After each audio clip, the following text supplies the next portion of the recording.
Beste kijkers van RTV Scheldemond, welkom hier in Mauritshof. Met wie heb ik het genoegen? Rutger van Merode. En? Nick Verbeke. Oké, hoe zijn jullie zo op het idee gekomen om Hop en Hist te organiseren voor de tweede keer?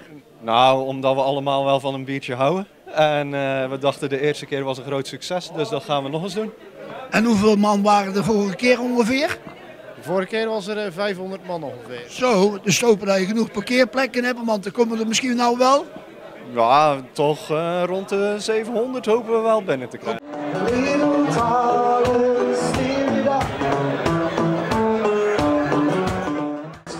We gaan kijken of dat we behalve in Zeeuws-Vlaanderen ook nog andere bierbrouwerijen zijn in Zeeland.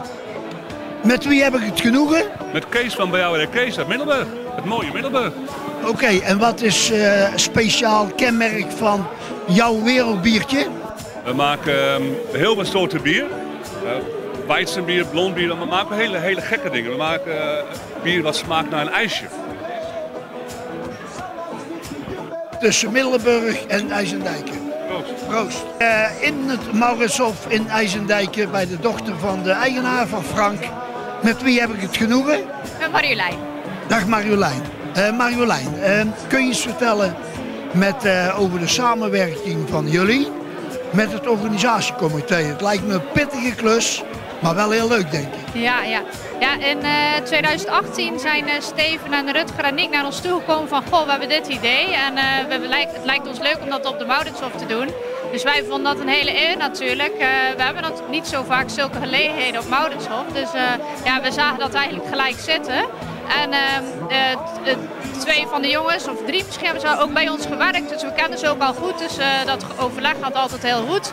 En samen hebben we dan een beetje bedacht hoe we de opzet gaan doen. En dus het grote organisatiewerk ligt vooral bij de drie heren. En wij zorgen dan dat de locatie in orde is. We hebben bij Van Minnen hier bij de antiekhandelaar mogen we spulletjes lenen om het een beetje leuk aan te kleden en zo. En wij zorgen voor het eten en de alcoholvrije drankjes. Ja, die heb ik al geïnterviewd natuurlijk over het eten. Maar ons programma bij RTV Scheldemond wordt ook vaak in Zeeland bekeken, maar ook buiten Zeeland. Waarom zouden kijkers van buiten Zeeland bijvoorbeeld naar het mooie IJsendijken komen en specifiek naar het Mauritshof? Kun je dat even vertellen? Ja, ik denk voor de gastvrijheid, de mooie ligging, al onze ruimte hier. Ik denk dat dat drie mooie redenen zijn om naar de IJsendijken te komen. We gaan het zeker zien, hè? Dat er heel veel gasten, ook in het toeristenseizoen, dat ze hier meer naar het binnenland gaan. Hè? Dat zou mooi zijn. Nu zijn wij als zaak niet echt op de toeristen gericht, maar meer op de echte Zeeuws-Vlamingen. Maar dat zou mooi zijn inderdaad. Het zou wel mooi zijn, hè, die combinatie. Hè? Ja. Nou, dankjewel voor jouw tijd, want we zullen het wel heel druk hebben. En tot ziens. Ja, tot ziens. Dankjewel.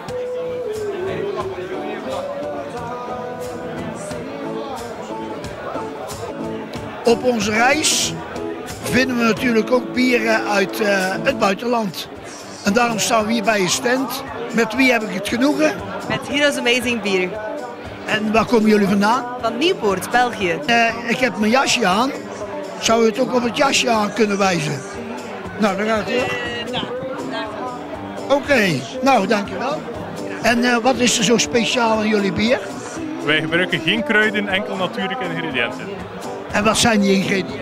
Is dat recept geheim? Nee, graan, water, hop en gist. Dat is het enige dat erin komt. En hoe kom je dan aan moutsmaakstoffen? Al? Moutsmaakstoffen? De mouten, de granen die erin zitten, zitten er wel effectief in. Hè? Ja. Zeg, en hoeveel percentage alcohol zit er bij jullie in? Dat gaat van 8,5 tot 6. 6 en 5,5. Because it's amazing. It's amazing, ja, dat is een one-liner, hè. Prima. We gaan onze wereldreis voortzetten, maar nou iets meer naar het westen. En we gaan op bezoek bij Goede. Met wie hebben we het genoegen? Thibaut Bakerne, brouwmeester van Dutch Bargain. En waar is die gesitueerd? Groede. Zeg, en heb je ook een one-liner dat je kunt zeggen waarom wij het beste bier, wereldbier in Goede kunnen vinden? Wel, wij hebben vooral het meest gevarieerde bier, dus er gaat sowieso een biertje bij zitten dat je helemaal jouw ding is.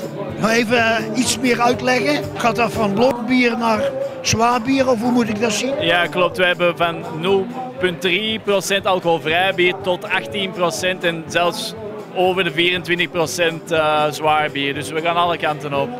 Ja.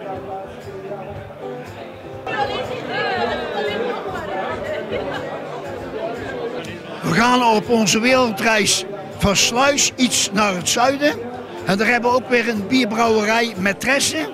En daarom staan we hier bij twee heren en die gaan zich nu aan u voorstellen. Met wie heb ik het genoegen? Patrick. En dat is mijn zoon, Matthias. Oh. Uit En Sensei. Zeezielen dan, ja.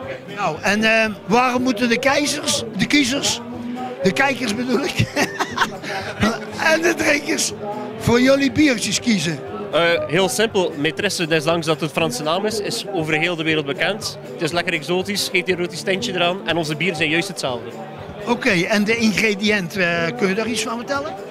Eigenlijk kijken we er altijd van om het zo simpel mogelijk te houden. We gaan uiteraard niet alles vertellen, maar eigenlijk wat we willen kijken is als een bier zo simpel mogelijk. We gaan geen exotische dingen erin steken, maar toch proberen we die exotische smaak erin te steken. Dus dan de kiezer, is dan de kans om onze biertjes even te komen proeven. Hè. Nou, ik kan niet wachten om langs te komen. Voilà, met veel plezier. Nee, proberen. Zeker wel. Goeiedag, ja, ik ben Manfred, ik kom uit IJsendijken. En wat ik verwacht mee te maken is dat ik een drankje ga proeven wat ik nog niet geproefd heb. Dus af en toe een keer een biertje is goed, denk ik. Dus ja, iedereen kent veel biertjes, maar hier hoop ik wat biertjes aan te treffen die ik eigenlijk nog niet ken. Oké. En daarvan te genieten en een stukje gezelligheid. Maar dat is het altijd wel in IJsendijken, dus dat gaat niet anders zijn, verwacht ik. Dus, op tijd naar huis. Ja, op tijd naar huis. Geweldig. Op een veilige manier. Ja, veiligheid, safety first. Hè? We zijn te voet, dus dat is makkelijk. Oké, nou dat gaat helemaal goed komen. Dankjewel. Ja, op onze wereldreis gaan we natuurlijk naar waar het bier altijd vliet. Dat is in Biervliet.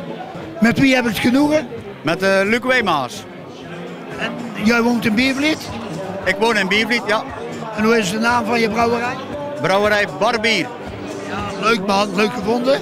Zeg, en waarom moet de kijker van RTV Scheldemond, waarom moet hij voor jouw bier kiezen? Ja, bier uit Biervliet, dat kan niet missen natuurlijk. En 5 prachtige bieren, heel afwisselend. Afwisselend in alcohol en heel uniek in smaak. Zeg, en hoe kom je aan die smaak dan? Is dat met speciale ingrediënten? Of wil je dat niet zeggen voor de camera? Oh, ik wil alles zeggen voor de camera, voor jou helemaal. Hè. Ja, nee, mijn bieren die bedenk ik als zijnde van een basis van deze smaak zou ik willen hebben.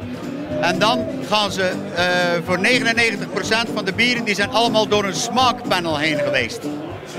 En dat smaakpanel dat bepaalt dan eigenlijk, het moet een beetje zoeter of het moet een beetje minder zoet, het moet een beetje hoppiger.